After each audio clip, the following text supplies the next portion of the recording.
Hmm. Welcome to the podcast, everybody. Welcome to Down the Rabbit Hole with Omar and Gwen. I don't know if y'all know this, but we are streaming this on the platform YouTube, but now you can find us on Spotify. I'm so excited. I'm so I know. excited. So guys, look us up. We're there. You can save us. On whether you're going on your way to work or whether you're on like a train, you can always download the episode and you know that you're always with us and just hanging out. Yeah. No, that was a very proud moment. The next step is somebody had put in the request for what is it? iTunes. So I need to do a little bit more research for that and get that together. And hopefully soon we can get that coordinated. But yeah. But if you want to download Spotify, please do. Hey, wherever podcasts are sold, but currently it's just Spotify. I just feel like everyone has Spotify as opposed to Apple Music. Yeah, I mean, I use Spotify quite a bit, or YouTube, music stream or anything like that. But yeah, that's about it. But no, that's really exciting for us. And yeah, so please, I think subscribe or follow to us on Spotify. Because we're hopes that maybe we get picked up by maybe like a sponsor. We need at least 50 subscribers and then that could happen. Squarespace. Yeah. Or what's another sponsor that they have on other podcasts? Spotify might want to, sponsor. I don't know. But yeah, I've heard like candle companies or like whatever kind of fits into that genre, or maybe like even like the teachings that like I've seen like for certain course classes for like a list of everything online. So yeah, we would like sponsors. So yes, if you could support us in that way, that'd be awesome. Okay, if you guys would like to direct us to any sponsors, we are listening and we are very receptive because we would love for, a little bit of a sponsorship. Who doesn't want that? Support your local mystic. Yes, or mystics. Mystiques creatrix. But so today we wanted to talk about boundaries. I told Omar we were going to talk about angels today, but we'll save it for next pod.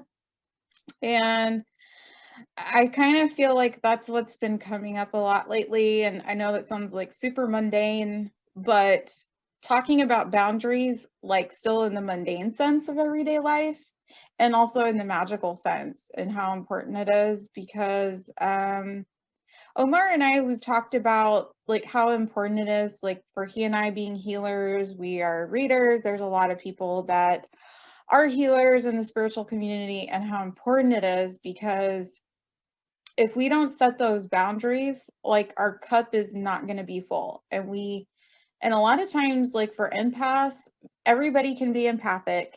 I think more so now, a lot of people are more in tune, and it's really kind of putting like a toll on our emotional stability, I guess is the appropriate term, mental health. And people don't understand that when boundaries are crossed, they might not mean to do it intentionally, but still respecting that from the other person. Like if they need time, give them the time. So I'm having issues with that personally in my private life. And what it kind of boils down to is that defect in me is being the people pleaser. Like I always want to help. I always want to try to fix. And I'm still the one that like, kind of gives like that 2 cents, or like the suggestion of somebody asks, like, what do I do? And it's like, you can't do anything. Like your side of the street is yours, and whoever is coming into that, whatever they got, that's on their side. You don't have to fix anything or do anything, because you get overly exhausted. And come to, as far as the magical sense of boundaries, not that it's not plausible, but you and I have talked a lot about in our practice, define good or bad. I pride myself in being a gray witch. Sometimes There might be people who probably in the program aspect, like in recovery. But again, I don't know everybody and how they practice. But for me personally, I try my best in using discernment when it comes magically on, maybe bending the will of somebody or making them do something, or if I'm going to send out a curse or a hex, which I don't do often. But the boundary of somebody placing magic on you in that sense, just for the hell of it or any reason. But the boundaries we set up, we're always protecting ourselves. And I always think that's like the most important first thing to learn when you're practicing magic. So is protecting yourself. I mean, you're not going to be able to protect everything. We talked about it like in the last pod, we have wards in our home. We could carry like protective pieces, put on our oils and everything, but we're still going to miss something. We're still going to miss something. And I truly feel that if you are cursed or hexed or have an inkling feeling, as soon as it sits in your mind, you're giving it that power over you, and therefore you've dropped the boundary. And you're making yourself believe, well, I got hit. Yeah, you got hit, but you're giving it more power over you when it probably doesn't have as much oomph as it really could. So, yeah, but that is our topic for today. What would you like to add? Oh, no, I was going to get right into it because I was going to say, speaking of protection and speaking rather on the subject of, I mean, a lot of us would like to be of service and help everybody in any way we can. But my stance on having better boundaries so that I can not only love myself better and love the ones around me better, because I know that,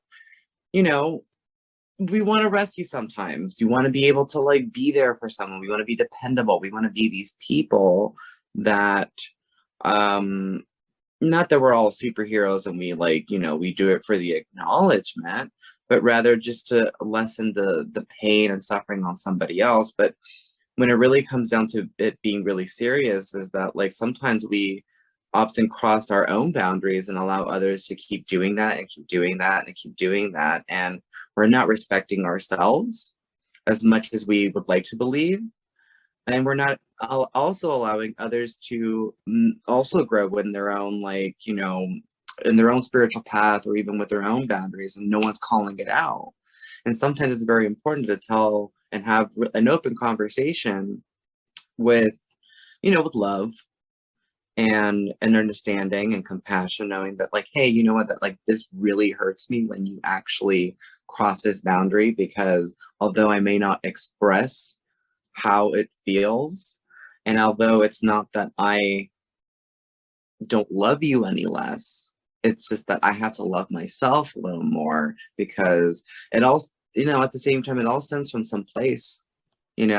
I feel like I was talking to someone and they told me how when they were growing up, they didn't have a lot of money, and their parents struggled to put food on the table. And it was always like, well, it's either, their younger sibling was going to eat and they weren't. And so they were always trying to like help, feeding their sibling or helping someone else. When it came time to help themselves, they felt they were undeserving of food, or they felt like they were so undeserving to ask for things. And that's how we sort of like turn our backs on ourselves when we don't necessarily pay attention to like, wait, is this ingrained in my like upbringing, or is this sort of like how I've learned how to survive? And if we're learning just survival and helping everybody else, but you're not helping yourself, then how do you expect to grow, and how do you expect to break those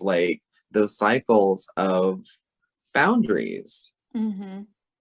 And for me, I know that, you're a Capricorn rising, I'm a Virgo rising. You have a sun in Capricorn, so it's in the first house. I'm also a Virgo moon and rising. But knowing that we have strong like earth energy, it doesn't necessarily mean that like, although we look, and I feel like perhaps we've also, you and I, you know, not separately, but not to also together as well, that folks look at us as like, oh, they can help me. But it's also allowing that, like, if you do help that person, it's also allowing that cycle to continue and never really like learn the lesson from. Yeah. So it really comes down to like, yes, I believe I am dependable. I am willing to help, but also when is enough? Yeah, because at some point it's like we have to put the boundaries or barriers on ourselves, is what I've noticed. mm, Probably like in the last several months, kind of like in deep reflection. Like I have to be observant of my behavior when I'm going and helping. What am I willing to put in? What am I willing to give? And if there's no expectation in return. And if I start to feel resentful, I still have to look at my part and be like, okay, well, my part is that I'm starting to feel resentful because I'm putting all this extra effort in, because I was willing to do that. And being of service or whatever, because it makes me feel good. And at the same time, when we do these things, it's kind of like the puff of the ego, where we're just like, and that's like very much human for all of us. It doesn't matter like if we are earth dominant or not, but I kind of feel like in the sense with like earth signs, it is because we are grounded. It's kind of like because we are of the earth, and when we think of earth, we think of stability, material things, safety.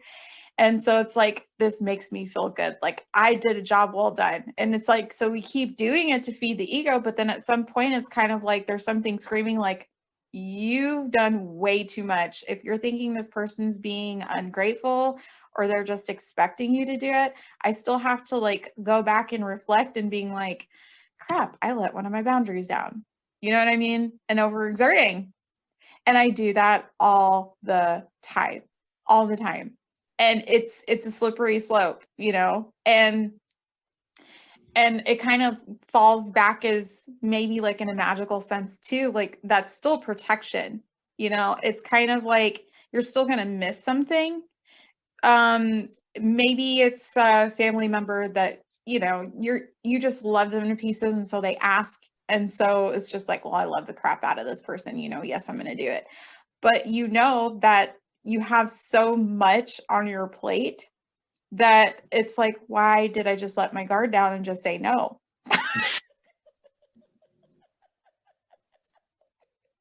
Does that, I mean, Listen, relatable. Listen, as a Gemini sun and as a Gemini moon over here, I think we're very yes people. We're like, yes, but then when it actually comes down to actually get ready to do it, you're like, oh, I kind of want to cancel, or I kind of don't want to help you. Like, it sounded great in the moment, but and then also, if you don't want to do it, then how do you continue saying yes and yes and yes and yes? And when do you learn your lesson? When you're like, well, I could have used that time to relax, or I could do this once, but then are they going to appreciate my help? One, because sometimes you do it just for the love and because you want to be there, but sometimes that I can't be doing this all the time out of love, because it's not that like you're asking for something in return, but it's also knowing that, hey, you also have needs. I'm not saying that every time that we go out of our way, we are always expecting something. I think it's really important to know that, like, when we are going to help someone, just do it for the sake of like not having any expectations or knowing it will come back. Because I feel like most of the time when folks as ourselves, we view life in a very altruistic way, and I feel sometimes that might translate to others as they have it so well, so like they might help me, or, hey, they look like they're really good right now, and, they wouldn't mind helping me. And it's like, well, I'm not saying that all these good deeds that I've done for others is a reason why I always have help when I need it. But I'm also saying, like, when someone tries to pay me back after I've helped them, I always remind them, don't pay me back. And if you would like to, that's fine. But in reality, go be that person that I was to you for someone else. Because oftentimes people are so quick to ask for help, but never plant a seed, never go to the ends of the earth to help someone else. And we also have to realize, well, what are we also teaching them, like, not indirectly? Yeah. There's a lot of takers out there. There's a lot of people that want to take from you. But it's important to, again, practice boundaries, because when is the, how many times are you going to say yes? How many times are people going to take and take and take and take and take, where you don't feel like you have anything left for yourself? And then you feel bad because you're upset, you're flustered, you're stressed out, you went to go, you were Wonder Woman for the day. And then when it comes down to you, it's hard for even oneself to ask for the same help, because they're not capable of helping you the same way. Yeah. No, I always, yeah. I guess even for being a witch, I didn't want to bring up the fact that no is the most magical word also that you could ever use. It is. I had to learn the hard way. I was like, yes, I can do that. Yes, I'll be there. But then saying no. It's almost like it's like a shame word, but then when we get used to doing it, it's like it's a very empowering word. It's like, no, I will not do this, and that's what I have appreciated along this journey, is that magical practitioner, occultist, witch, however you want to identify, or just human, but or just a person in general. But I mean, it's so important because no is still a boundary. And that's why I said it is a magical word. And it might be the hardest or toughest thing, but it still helps and empowers you in your sovereignty. It makes us sovereign. And not to get into this to get like political or anything, but we're seeing it everywhere. I know with California and stuff, and as far as like the vaccine and like our body, our choice, and it's the same thing. Like, it's when people are saying, no, I don't want to do this, it is still crossing a boundary with other people, and it's kind of like there shouldn't really have to be like this division where it should just be, I respect where you're coming from and what your choices are, versus having to impose them on someone, and but I mean, not to get like political on it, but that's just like my stance on it. And yeah, but I'm noticing that with boundaries everywhere along with this, even like outside of just like personally, magically, this is like globally. And so, yeah, it's been that's just what it seems like. It's just the reoccurring theme lately.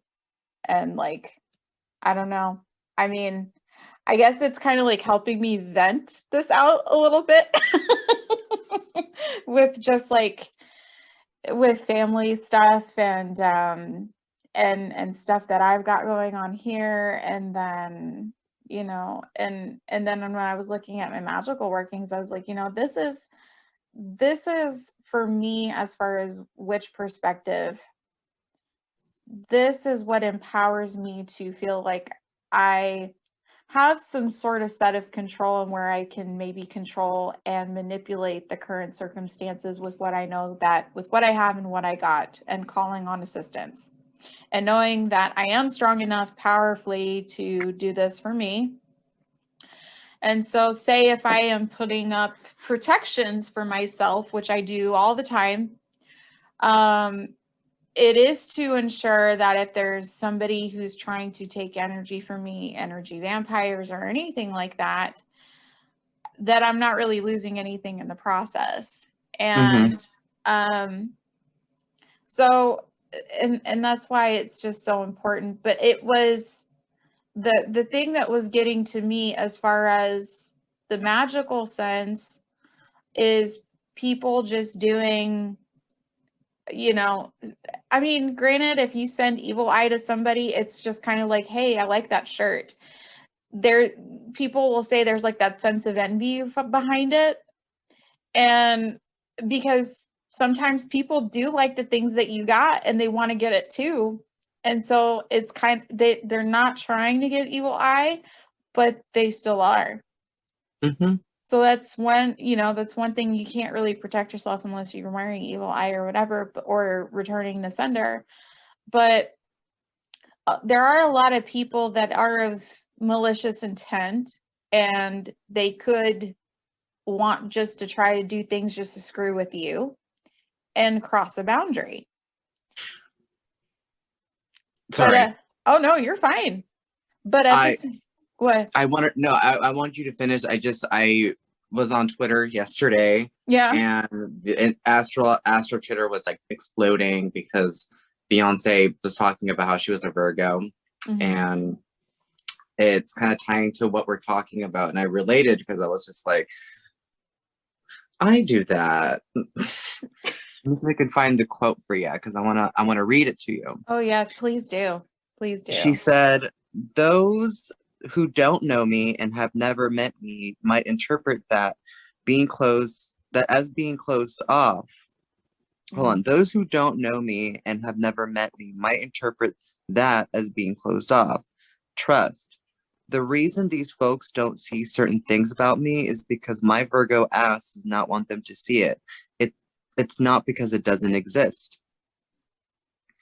And then I started thinking, and I was like, wow, I relate to that because big time. I only show you what I want you to know, but there's always those like folks that just ask questions, and it's like at that point I'm like, okay, you know what, you're asking too many questions, you're asking me to help you, or you're asking too much of me, so now I'm just gonna troll you because Gemini needs to fuck around with you, and I'm gonna do it. But nonetheless, I related to that because I'm like, yeah, no, I'm very, very extroverted, and as are you sometimes. Yes. I mean, we both bounce back and forth, but nonetheless, just because I'm quiet doesn't necessarily mean that I'm not present.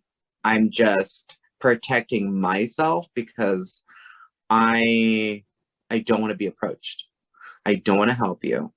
I know I look like I'm like ready to help anybody, but if you don't catch me being extroverted one day at a party, it's because I'm not interested in knowing your life story, because there are those people that meet you and you're like, oh my God, let me tell you my life story. And then, how do you think you can help me? Did you know why my boyfriend broke up with me? Gee, is this the reason? And then you're doing emotional work and you're like, I can't even have fun. And you listen, but you don't want to be that person that's rude and tell them, hey, listen, I didn't come for this. I don't care. I don't give a shit. I just don't care. Yeah. Yeah. And it's because it's like, I will never forget, like, the greatest piece of advice that I got in early sobriety was, it's like, how important is it really?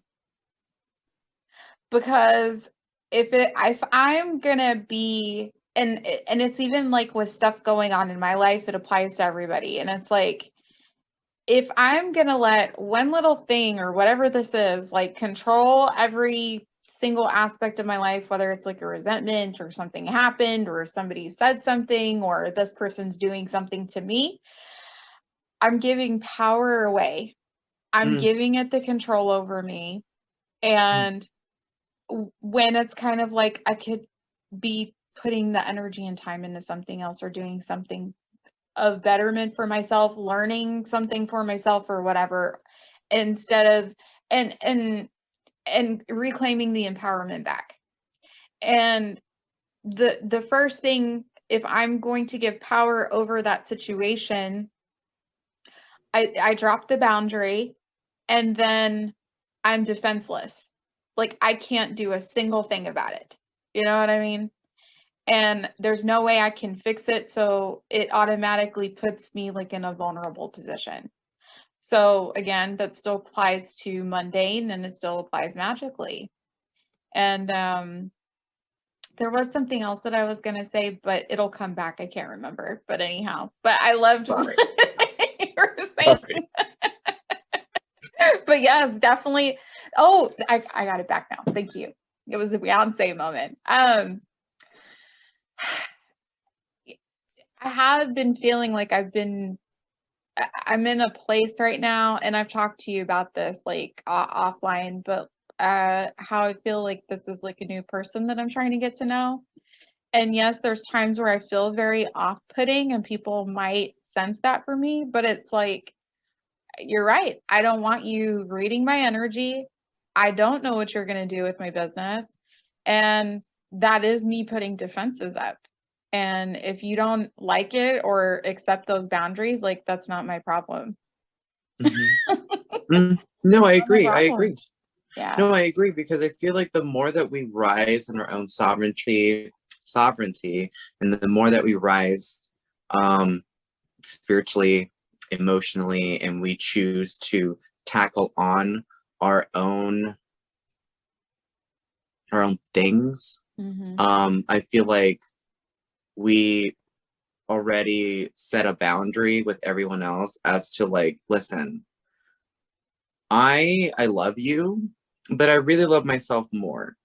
And I feel like the reason why when one is rising so high, not like, I mean, I'm not going to quantify the time, but when one is rising, obviously when you're rising, when you're getting up, when you're on a mountain, like the hermit card, everyone's looking at you and they're asking, well, how do I do that? And you can't come down to the mountain and give everyone specific instructions like, okay, I know this is how much you can emotionally take on, and this is what you're going to do. No, we're not doing that. Let me give you the tools. Because how many like healers do we know that often like cross their boundaries as to like, what does this mean? Could you Google it? Did you try sitting down with yourself? Have you tried quieting your mind? Because I'm going to guarantee you there's a lot of people that ask these spiritual teachers or just people that, you know, want to know how they can like better their life. How can I remove fear? Well, I'm going to tell you one thing: meditate, quiet your mind, and see what you can do for yourself first before you ask anybody else. Because in reality, that's how one grows. Yeah, absolutely. You give them the tools. And like, again, like there's a lot of fake healers out there that are like tell you a whole bunch of things. So like, here, this is what you're gonna know. No one in this life is going to be your guru. No one is going to be your healer, because when you think that way, you're putting that person on a pedestal. And I believe, it is my personal belief, that you are your own guru. You know what's best for you. You know what you can and can't do, so that you can be able to rise, so you can inspire others. Yeah, and I'm glad you brought that up, that point, because for us being healers, we're still doing the work all the time. if there is somebody that is saying that I have found the answer and I'm sitting in like, that's all crap. I'm sorry. Like,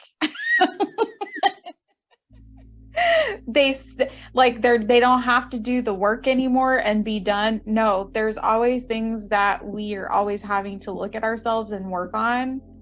And even things that we thought that we've worked through, put away, they still rear their ugly heads in many different forms. And it's still, like you said, a lesson is to be learned out of this.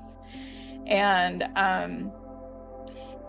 I had talked about this with someone the other day, that sometimes for us as healers, I feel like I've been kind of here and there, but I haven't been on social media very much. And I'm posting the podcast and everything, but sometimes we do have to put up those boundaries. You were laughing. You're like, I know, I can relate. Listen, I haven't been online for the longest time, but I know what you're going. I know where you're going. Yeah, because sometimes we do need to take like those, I guess it's kind of like social media sabbaticals, or turning off the phone or the TV or whatever it is, because it's just so much. And we really have to sit with ourselves and reflect and kind of reboot ourselves to kind of get back in and be able to, I guess, in that time of reflection or going through that period of whatever we're going through, we're processing, I guess, what we're trying to heal at that time, or trying to regain that momentum and strength back in order to be of service out to the community. Because if I don't continue to work on myself, I will not be of use to anybody.